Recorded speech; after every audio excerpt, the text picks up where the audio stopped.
everybody. This is Dan with We the People Prepping. I've gotten some emails from some of you guys asking me about the trucking industry and talking about how you might be interested in becoming a truck driver. Well, there's a lot of pitfalls to this. Trust me, I've been doing this for a very long time. Okay, first, you're going to have to go through a CDL training school. It's not like in the old days where you could, have somebody train you and then go out and get your CDL and be on the road.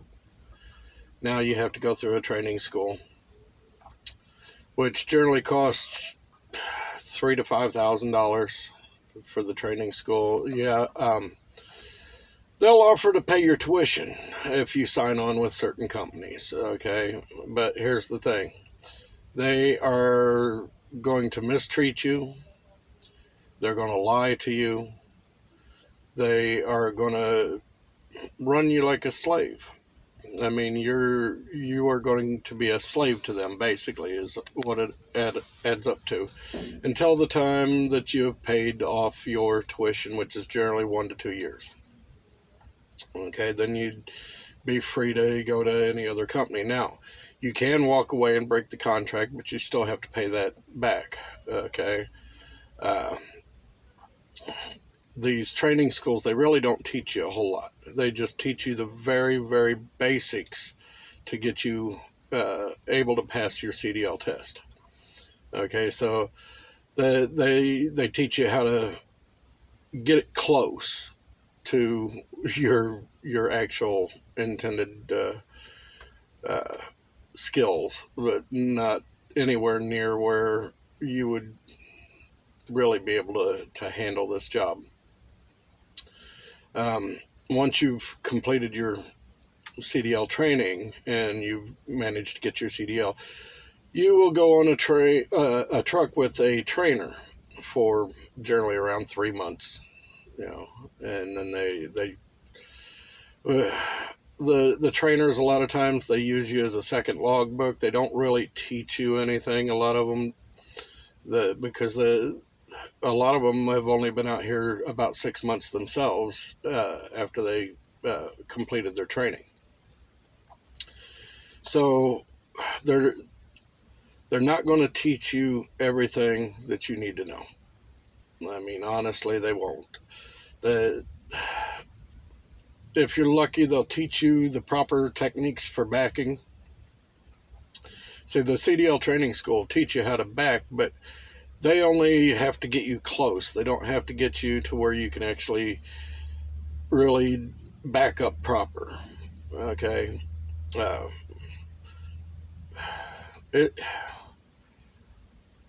I worked as a trainer before. Okay. And a lot of these kids, man, they'd come, well, a lot of them weren't even kids. Some of them were older than I am. And anyhow, they would get out here on the truck with me. And I could have done like a lot of other drivers do and just, ride with them the first couple of days up front, and then they jump in the back and go to sleep and let you drive.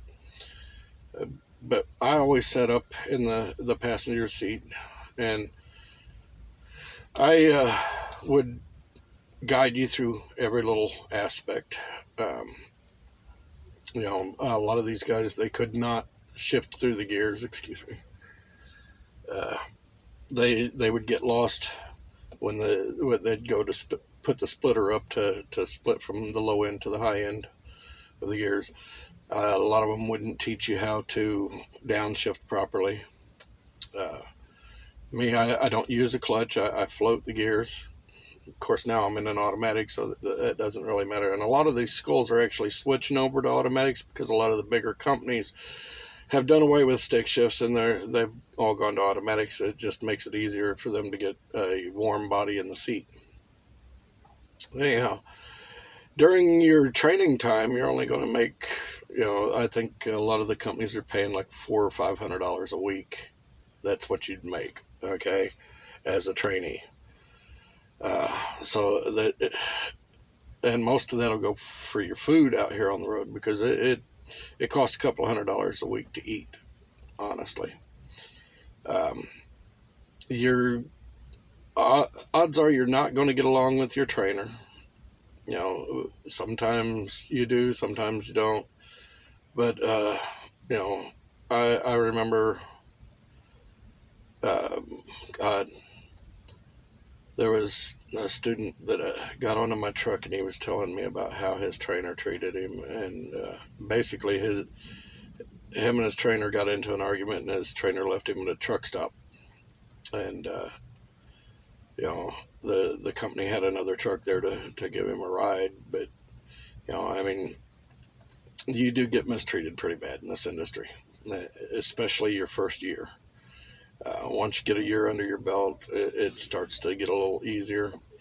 Now, here's the thing about between 70 and 85% of new drivers that come out on the road, they don't last their first year. You know, okay, that's just the God's honest truth about it. You know, most of them wind up quitting trucking and going back to working a local job or something like that, because this lifestyle is not an easy lifestyle. You're gone for long periods of time. You're by yourself. You get lonely. You know, a lot of companies have started letting you have a pet on the truck, but you generally have to pay a deposit fee for any damages that might be done to the truck. And then a lot of them limit the size of the animal that you can have and the breeds of the animal you can have. If they consider it an aggressive breed, you won't be allowed to have it on the truck. There's once you get out on your own and you've fulfilled your contract with the company that paid for your tuition, all right.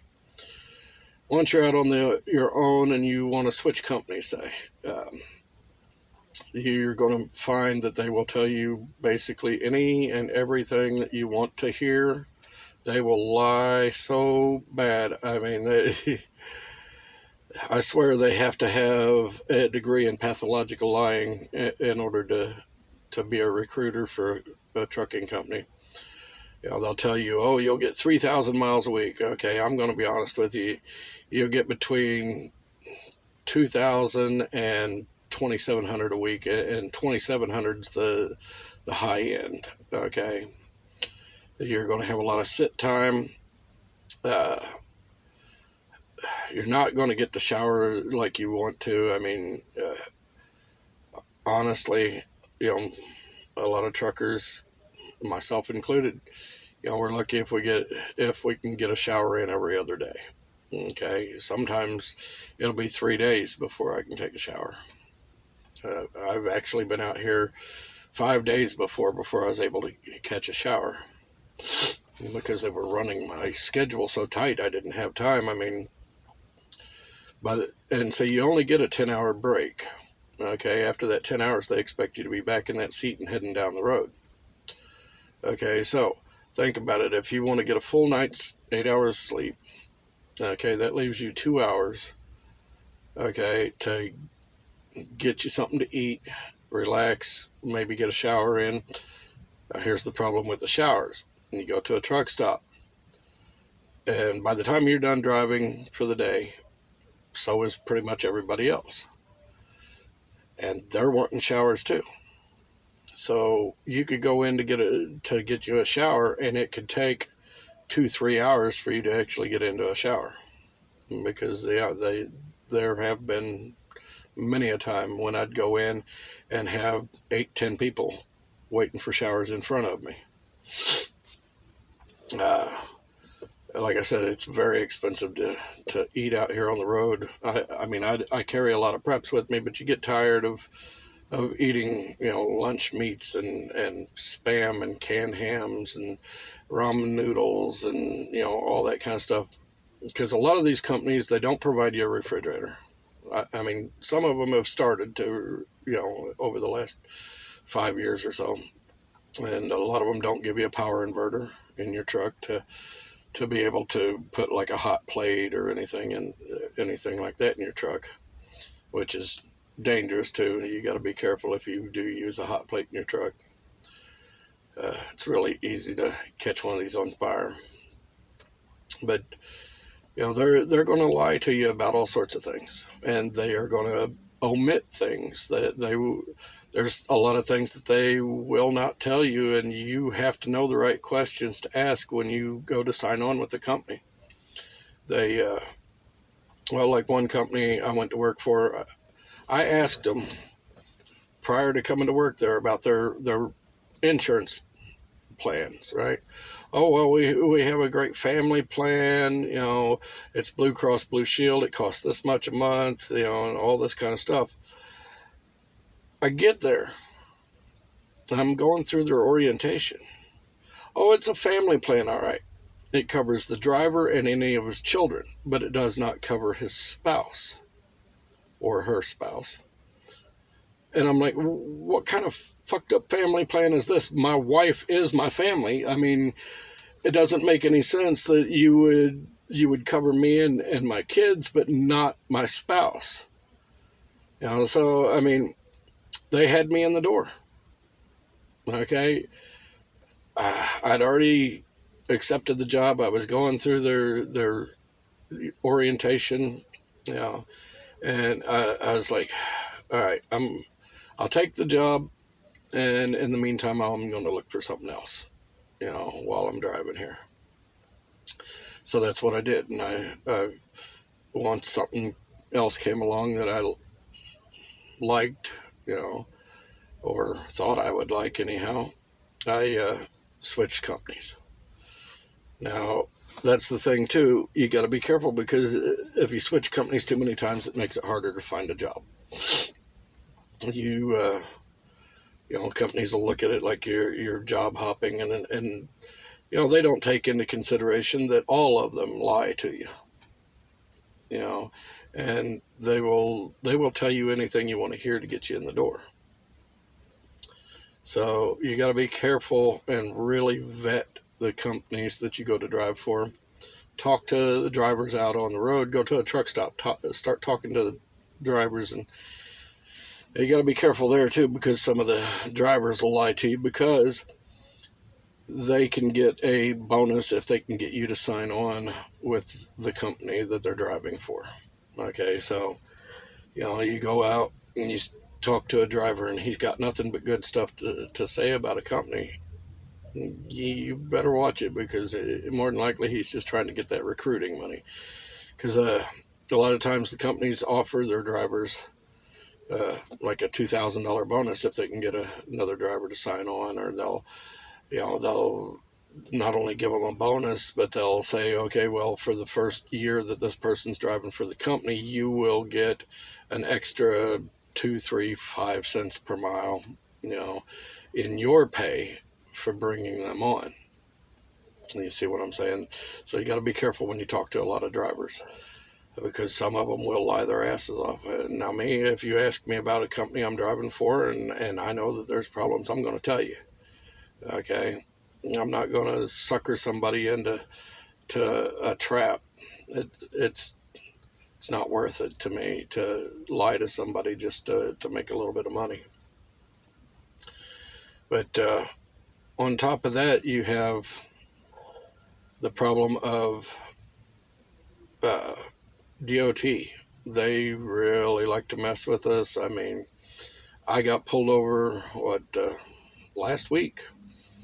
Just going down the road. I was in my lane. I was doing the speed limit and everything. Cop pulled me over just so that he could inspect my truck and my logbooks and everything, which are electronic logs now. They do, most everybody is required to be on electronic logs. But he pulled me over, and I was on a tight schedule. I was already just barely going to make it to where I was going. But he kept me there on the side of the road for about 45 minutes, going over my truck, going through my logs, and in the end, I got a clean inspection. He couldn't find nothing wrong with my truck, couldn't find nothing wrong with my logbooks or anything else, so he had to let me go. Now, good thing is a lot of companies will give you like a $50 to $100 bonus for every clean roadside inspection that you get, because it makes their CSA score go up. Okay. You can look that term up. I'm not going to go into that. Um, but, you know, I get pulled into a weigh station all the time just to be told I need to go around back where they'll go under my truck and do a full blown inspection. Now, you got to watch some cops too. I had, about 7, 8 years ago now, I had a cop pull me over for a roadside inspection. And as he was crawling under my truck to take a look and check my brakes and everything and make sure they were in adjustment and all that shit, I look down as he's crawling under and I see tools jetting out of his back pockets. Okay. I'm sorry, you're not getting under my truck with tools. Okay. Because you could purposely make my brakes go out of adjustment just so that you could write me a fine. Okay. So we got into an argument and I wasn't going to let him under my truck. And, he was talking about having my truck impounded and arresting me and everything. And I told him, I want your commanding officer out here, you know, which he had to oblige. So I sat there for an hour and a half waiting for his commanding officer to come out. And he showed up. He was, in a bad mood. And he's like, what the hell are you, why aren't you letting him inspect your truck and all this kind of crap? And I go, I'm not letting anybody under my truck that's got tools sticking out of their damn pockets. So he checked the cop and, he found the tools and everything. And he sent the cop on his way. And then he just went ahead and he wrote me a clean bill of health and told me to go on, But, that put me way behind schedule. I got a ticket one time for what they call bridge law. You'll need to look that up. It's basically they measure from the kingpin, which is where the trailer connects to the fifth wheel, to where your tandem tires, the back sets of tires, where they split. Okay, so you got the tires here and the tires here in the middle. Okay, so it's the distance between there and your kingpin. If it's over a certain length in some states, or under a certain length in some states, they can write you a ticket. I got a $150 ticket for 6 inches. Okay, but if I would have moved my tandems forward that 6 inches, it would have put me overweight on my tandems. And say you constantly have to worry about your weights on, because you're allowed 80,000 pounds total gross weight of the truck. That's fully loaded. Okay, so you're allowed 12,000 on your steer tires, which are your fronts. Then your drive tires and your trailer tires, you're allowed 34 and 34 for a total of 80,000 pounds. If you are over, and even if you're over by 10 pounds, if the cop wants to be a dick, he'll write you a ticket for being overweight on an axle. I had a cop one time. Now, see, you have to have your seatbelt on when you're going down the road and everything. But DOT states that when you're backing in to a spot, you do not have to have your seatbelt on because it restrains you too much so that you can't lean forward and look in your mirrors and stuff. And a lot of times you need to set your brakes, get out, walk around, go look, and make sure that you're clearing everything, get back in the truck. And taking your seatbelt on and off is a real hassle. So when you're backing into a spot or backing into a dock, at a truck stop or at a shipper receiver, you don't have to have your seatbelt on. Well, I pulled into the truck stop and I was getting lined up to back up, and I took my seatbelt off.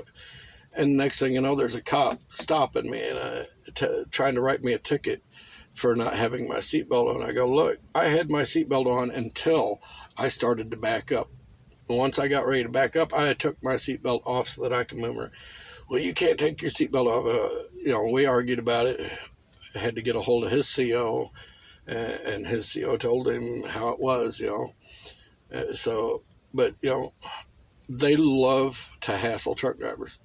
And if you're ever in an accident in a big truck, it's automatically your fault until you can prove otherwise. Okay, that's just the way it is. I mean, they will. If I'm at a stoplight and somebody runs into me, okay, from the ass end, automatically the cops assume it's my fault. I had an incident. I was in Chicago, and I turned on my four ways. I set my brakes, got out of the truck, walked because I was getting ready to back into a dock. Got out, walked all the way to the back, opened up my doors, pinned my doors back. I got halfway back up the side of my truck, and I heard squealing of tires, and I turned around just in time to see this woman flying out of a parking lot and slammed into the ass end of my truck. My truck lurched forward. I wasn't even in the truck. She wedged her car way underneath the bumper of the trailer. And so we called the cops out there. They come out there, and she's telling the cops that I backed into her. Okay. Now remember, I wasn't even in the truck. And the cop started writing me a ticket, and I'm arguing with the cop that I wasn't even in the truck and all this, and I had no proof that I wasn't in the truck. And so he's out there and he's writing me up a ticket. Well, luckily there was a couple of bystanders that actually came up and told the officer that I wasn't in the truck when she hit me. I had my four ways on. I just got done opening my doors when she comes squealing out of a parking lot. Now they walked down there with him and showed him the black marks where she come out of the parking lot. And well, the cop wound up arresting her for filing a false police report, as well as reckless endangerment and a bunch of other shit. But I mean, if those bystanders hadn't came up and said something, I would have been the one getting all the tickets. And a ticket for a truck driver is basically double what it is for anybody in a regular car or pickup truck or anything like that. Like years ago, I got a no seatbelt ticket. And it wasn't actually a no seatbelt ticket. It was, I had a clip on there to keep the seatbelt loose so that it wasn't digging into my neck. And they said that it was too loose, and so they wrote me a no seatbelt ticket because they said it was an improper use of a restraint. Anyhow, that ticket at the time for a car would have been $50 to $75. For me, it was $150. See, so it's basically double to triple what you'd get in a car. Every morning, don't matter how bad the weather is, you got to get out and check your truck over, make sure that everything's in good working order, you're not losing fluids. You check your oil, your radiator, you check over the sides of the engine, make sure it's not losing any fluids on there. You look underneath the truck, make sure it's not losing any fluids. You check over your steering and everything, make sure nothing's cracked, bent, broken, no missing nuts or bolts, all that good stuff. Your tires, you got to check them. I mean, I can do a pre-trip in 15 minutes, provided I don't run into any problems. I've had a pre-trip one time that took me 45 minutes because I kept finding this problem or that problem, and I had to fix it before I could go. And sometimes you find problems you can't fix. So then, you're sitting there waiting for roadside repair, which can take anywhere between an hour to 24 hours. I mean, I sat on the side of the road one time for 14 hours waiting for them just to come out and change a tire on my truck. But you definitely got to check your truck over, because I've seen, like in a truck stop or a pickle park, which is a rest area, you go to sleep for the night and some jackass comes up and pulls the pin to release the trailer. So if you don't get out and check, you start to drive off, boom, your trailer hits the ground, and then there's all sorts of problems. You got damaged product, you got a damaged trailer, damaged truck, all sorts of things. Years ago, a friend of mine was down in Georgia down around Atlanta at one of the truck stops down there. He got out. He had an empty trailer on. Okay, so he got out. He checked over his truck and trailer and everything. Got back in, started driving down the road. Got pulled in by DOT for an inspection. Well, they wanted to look inside of his trailer. So they opened up the doors. Now, he hadn't looked inside of his trailer, but they opened up the doors and they found a dead hooker in the back of his truck. Okay. He wound up going to prison over it because he couldn't prove that he didn't murder her. Okay. Somebody had slit her throat and threw her in the back of his truck. So, I mean, it's, if I'm pulling an empty trailer, the first thing I do, like if I'm going to be stopped for the night somewhere, I put a zip tie on the trailer doors. Okay, so if the zip tie's broke, I know that somebody's been messing inside my trailer. You know, there's just little things that you have to learn to do. Now, on top of that, you've got all the time away from home. Okay. And companies will tell you, oh, I'll get you home if there's an emergency, or we'll get you home when you need to be, and all that shit. Don't ever fucking believe any of that bullshit. You know, my second wife, she was pregnant with our son, and she started having chest pains, and she had a pacemaker. Okay. So she went to the hospital, and they rushed her from our local hospital to the one in Springfield, Illinois. Well, I got the phone call from my sister about what was going on. I was in Chicago, sitting in a dock. I'd been sitting there for like 3 hours. They hadn't even put any freight on me whatsoever or nothing. I called up my dispatcher. I go, look, I got to head home. I need home now. You know, well, you got to get that load and deliver it, and then you can go home. I'm like, look, it is a family emergency. I need to go home. Well, you can't. You got to wait to get that load, and then you got to go deliver it, and then you got to go. No, I'm leaving, and I'm leaving now. If you leave that dock, is what he told me. He goes, if you leave that dock and head home, we are going to call the police and report that truck stolen and have you arrested. I said, well, you might want to get a hold of the cops because I'm already 10 miles down the road. I've already left the shipper. I'm already going down the road. So if you're going to call the cops, you call them, have me arrested. I don't give a fuck. I will sue you for every damn dime I can get. You know, I took the truck straight to the Springfield hospital. I parked it in their parking lot, and I spent 4 days there by my wife's side.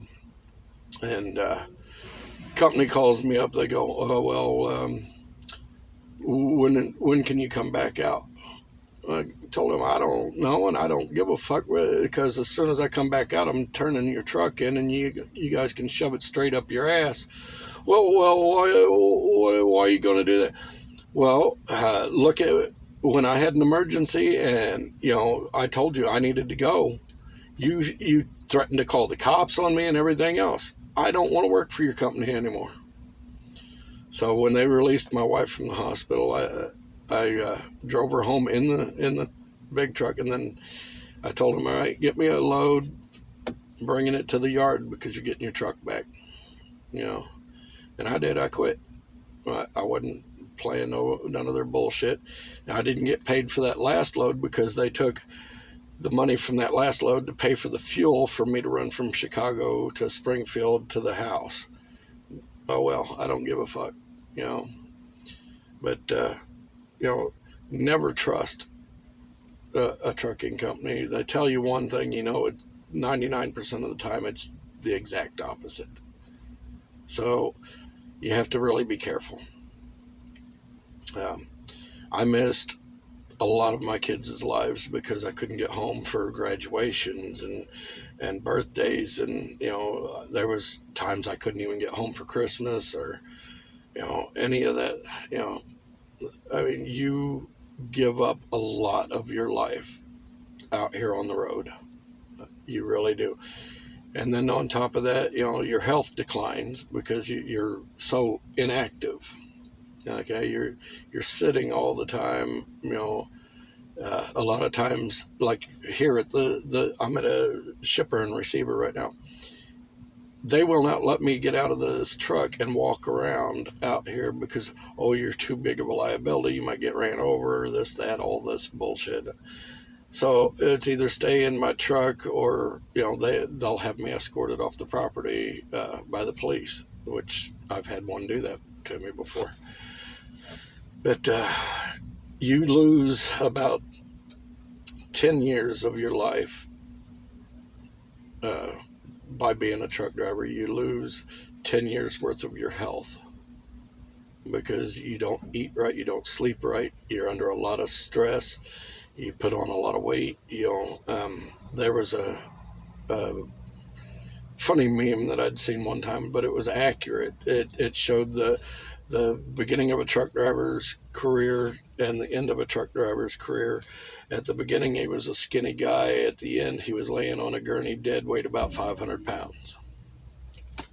Okay, that's basically the life of a truck driver. You give up everything and don't really make that much money. I mean, they find ways to screw you. I mean, it is an everyday thing out here. So if you're thinking about taking this up as a career, just heed my warning. Take my advice. This has been Dan with We the People. I hope you enjoyed this video. If you did, please hit the subscribe button. Give me a thumbs up. Share my content. Ring the little bell. Let you know whenever I'm uploading a new video. If you would like to donate to my channel, the links will be in the description below. Otherwise, have a good day. This has been Dan. You all have a blessed day and stay safe. Bye.